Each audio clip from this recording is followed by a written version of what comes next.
The United States of America has had some pretty significant landmarks over the course of the years that just these moments kind of go down in history as significant turning points for our nation and in some cases even for the world at large.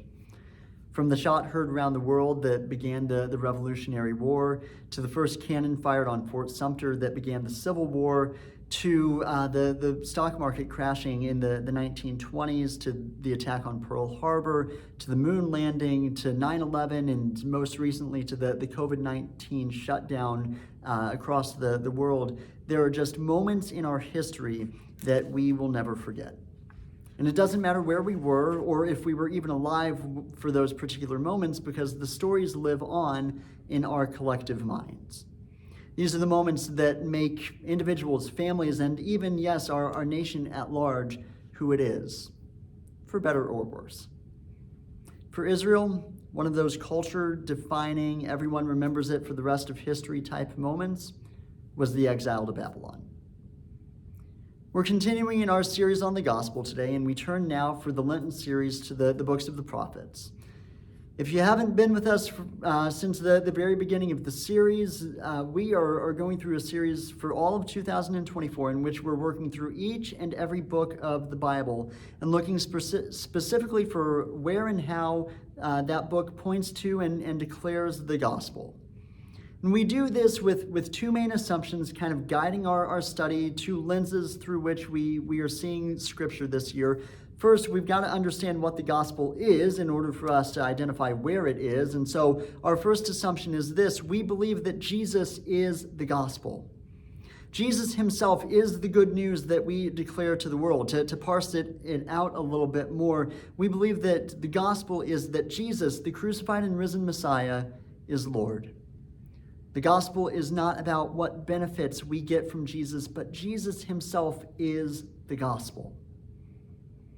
The second assumption as we're working through this series, and the reason that we're looking through each and every book of the Bible, is because we believe that the Bible is a unified story that leads to Jesus. Ultimately, we believe that the Bible is not just a random hodgepodge of letters from people over the years that ended up in one collective book, but instead we believe that this is a beautiful and intricately woven together tapestry that all declares and points to the good news about King Jesus. So today we now turn to the book of Lamentations. This is sequentially not the first of the prophetic books. In fact, it actually separates itself from the rest of the prophetic books in many ways. But on this first Sunday of Lent, I think this is exactly the place that we need to start. So on Wednesday night, we gathered together for our Ash Wednesday service, and we kicked off the season of Lent together. And so if you're not familiar, Lent is the 40 days plus Sundays that lead up to Easter. And so this is a moment of preparation for the church. It's a moment in which we look ahead toward Easter Sunday. But Lent itself, this is a time for us to recognize the ways in which we've fallen short. It's a moment for us to recognize the ways in which we've separated ourselves from God. It's a season of mourning and of repentance. And that's what makes the book of Lamentations such a perfect place for us to start in this season of Lent. See, the book of Lamentations was written by an author unknown, but is generally attributed to the prophet Jeremiah. And we do that for two main reasons. The first is just historic church tradition and even ranging back into Jewish tradition and their understanding. And so, we generally just attribute it to Jeremiah because of tradition. But then also the style, the writing style and the language is very similar to the book of Jeremiah.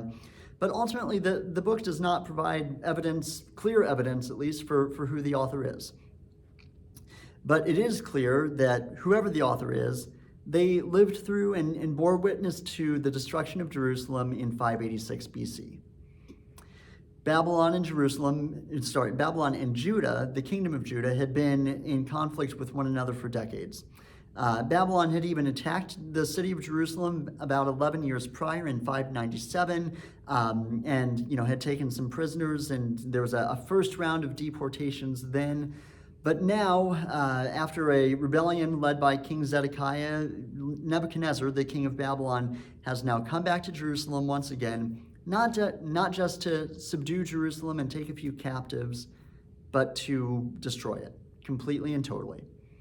The city walls were torn down, The people were either taken hostage or killed, and the temple was burned to rubble. And the author, left only with their grief over all that they've lost, turns to the God of Israel, wondering if the people have been completely and totally abandoned. Of course, the destruction of Jerusalem and the deportation of the people of Israel is a devastating event, no matter how you slice it. I mean, there's no way around how difficult that is. But I think what often gets overlooked is the theological significance for the Israelite people in what they're experiencing. See, somewhere from 500 to 700 years prior to this, so we're talking in the 11th, 12th, or 13th century BC, the Israelites had gone in and conquered the land of Canaan. And they overcame impossible odds by doing so. I mean, beating people groups that were larger and more powerful than them, that had fortified cities. But they only did it by the strength and the power of the God that they worshiped. God was with them and provided a way for them to do it. And so in the conquering of Canaan, then, the Israelites are finally fulfilling, God is finally fulfilling to the Israelites his promise that he made to Abraham centuries prior. And so, then being in the land, this was a sign to the people of Israel of God's divine provision and promise in their life and in the life of their nation.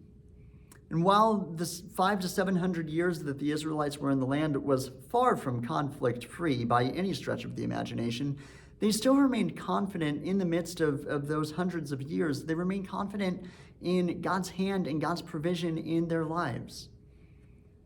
But then what do you do with that hope and that optimism and that trust in God's hand at work in your life and in the life of your nation when you're not in the land anymore? When the promise isn't being fulfilled anymore? What do you do when God's promises seem to evaporate into thin air? And in many ways, this is the struggle of the author of Lamentations. Personally, I think the book of Lamentations is one of the most impressive books of the Bible, just in terms of the way that it's written. I mean, really, we undervalue the biblical authors and just how incredible they were at writing in general, but the book of Lamentations specifically, we don't give that author enough credit. See, the entire book is actually comprised of 5 different poems, but predominantly the poems are these really intricate and beautifully worked out acrostic poems. So in the context of this book, what an acrostic poem is it means that each verse of each chapter starts with a different letter of the Hebrew Bible. So the chapter 1, verse 1 starts with the letter Aleph, then chapter 1, verse 2 starts with the letter Bet, then then Gimel, then Dalet, and so on and so forth. I really have to stretch my memory of my Hebrew classes for this one. But nonetheless, chapter 1, each letter of the Hebrew alphabet, 22 verses later, we've got the entire alphabet, kind of, A to Z. A to Z are not there starting at any points. Not the point, though. But so then chapter 2 is the same way. Then chapter 3 actually triples it. So in chapter 3, you've got 66 verses with each letter of the Hebrew alphabet getting 3 lines each. Then chapter 4 goes back to the original pattern that we find in chapters 1 and 2. And these 4 chapters are structured, crafted in such a way that their order and intentionality seems to be contrasted with the disorder and chaos of the story that's unfolding around them. But then chapter 5 comes off the rails. While it's still the same number of lines and verses as chapters 1, 2, and 4, there's no longer any structure or organization to the chapter. So this acrostic poem, it disappears. It ceases to exist. And the author simply cries out for a chapter in grief and lament to the God that he feels has abandoned his people. It's as if in chapter 5, the author can no longer hold his grief in and simply has to let it out and to let it all go. His heartbreak explodes onto the page as he considers what he's watched unfold in the life of his people. So rather than simply continuing to try and describe the grief of the author, I thought maybe it would be good for us to just read some portions of chapter 1 and 2. and then we'll linger on chapter 5. And so I'm just going to read portions of chapter 1 and 2 here. I'd encourage you, though, this might be a good opportunity for you to just pause the video, go and read at least the first 2, if not all 5 chapters of the book, and just consider the grief and lament of the author. But I'll begin here, and again, these are excerpts from chapter 1 and chapter 2. How lonely sits the city that once was full of people. How like a widow she has become, she that was great among the nations, she that was a princess among the provinces, has become subject to forced labor. She weeps bitterly in the night, with tears on her cheeks. Among all her lovers she has no one to comfort. All her friends have dealt treacherously with her. They have become her enemies. Judah has gone into exile with suffering and hard servitude. She lives now among the nations. She finds no resting place. Her pursuers have all overtaken her in the midst of her distress. Enemies have stretched out their hands over all her precious things. She has even seen the nations invade her sanctuary, those whom you forbade to enter your congregation. All her people groan as they search for bread. They trade their treasures for food to revive their lives. Look, O Lord, and see how worthless I have become. Is it nothing to you, all who pass by? Look and see if there is any sorrow like my sorrow, which was brought upon me, which the Lord inflicted on the day of his fierce anger. From on high he sent fire. It went deep into my bones. He spread a net for my feet. He turned me back. He has left me stunned, faint all day long. Look, O Lord, at how distressed I am.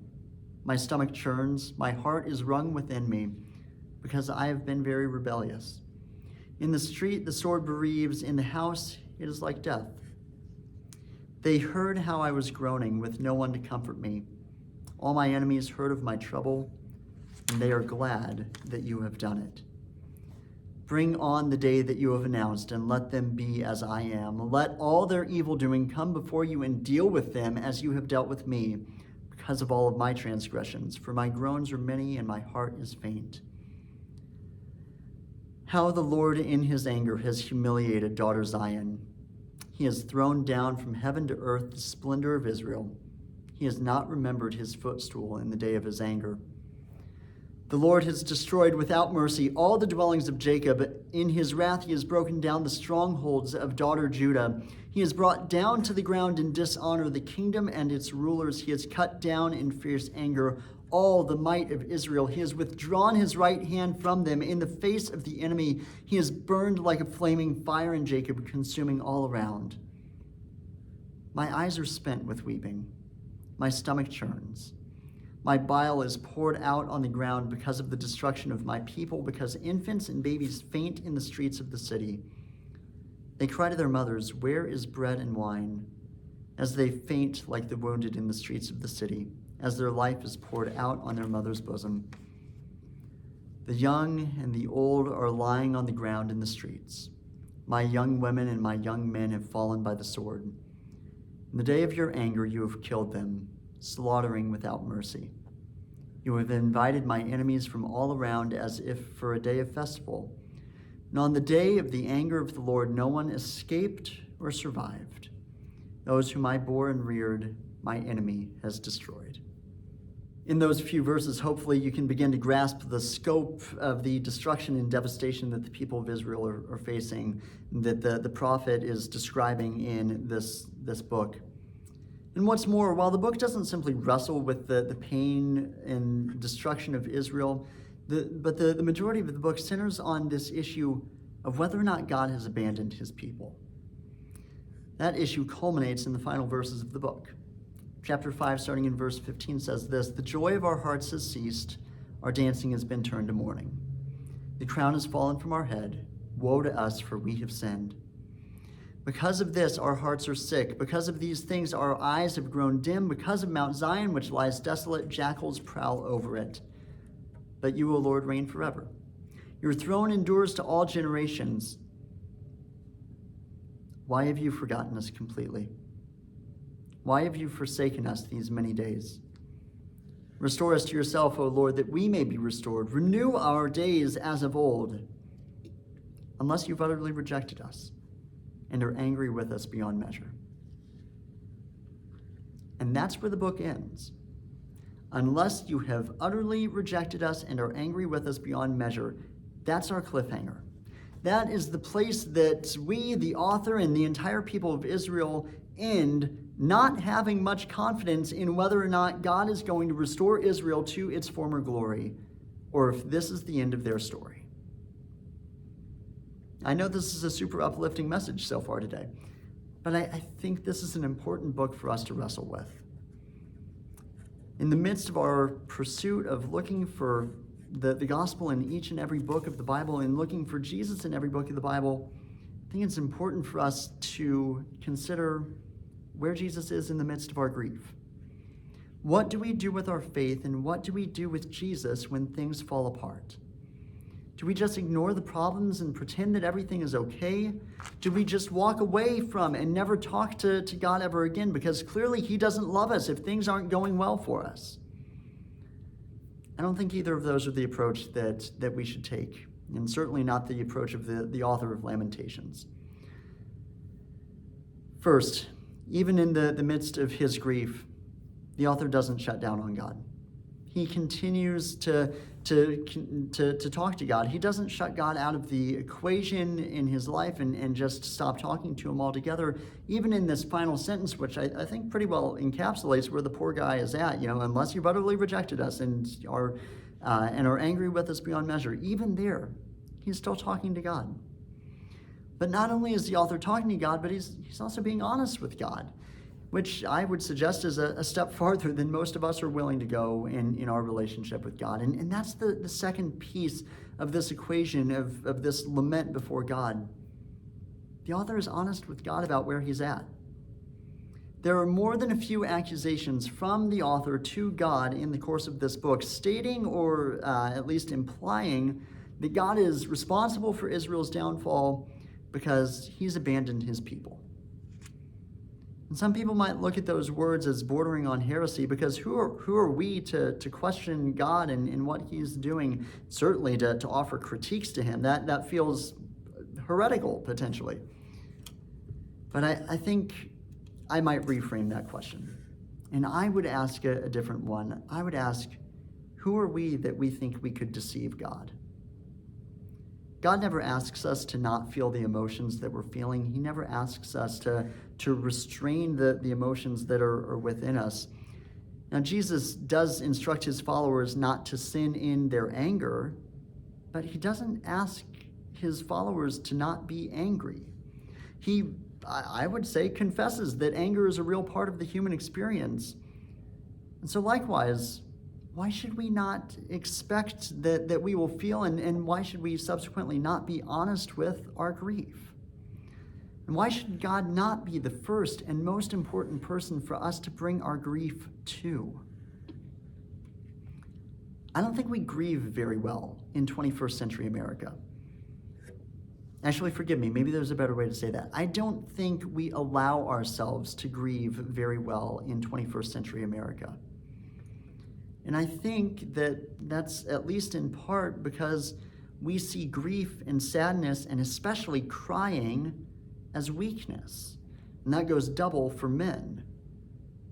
But if these are God-given emotions, if God made us and made us the way that we are, including all of our emotions, so these are God-given emotions, then why should we ever find ourselves in a place of trying to pretend that everything is okay when it's not? Life is hard. And when we're being honest, all of us have moments at some point through the course of our life where we feel like God has abandoned us, or at the very least that God has let us down.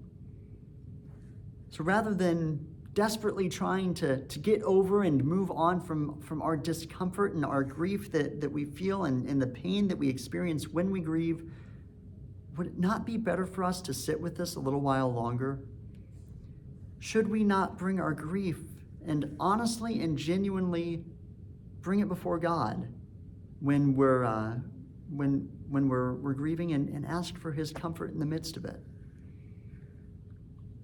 I had to consider for a long time this week where and how Jesus fits into this particular book. How does Jesus fit into this story of grief and sorrow?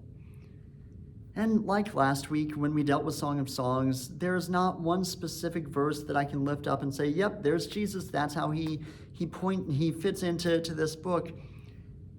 In fact, I'm not sure that I can even say that this book points ahead to Jesus in any specific way. But I do think this book and our understanding of Jesus combined do give us a different understanding about God.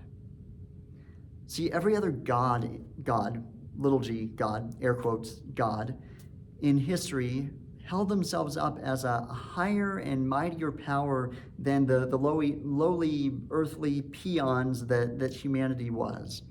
And that God never troubles themselves with what humans are feeling or going through.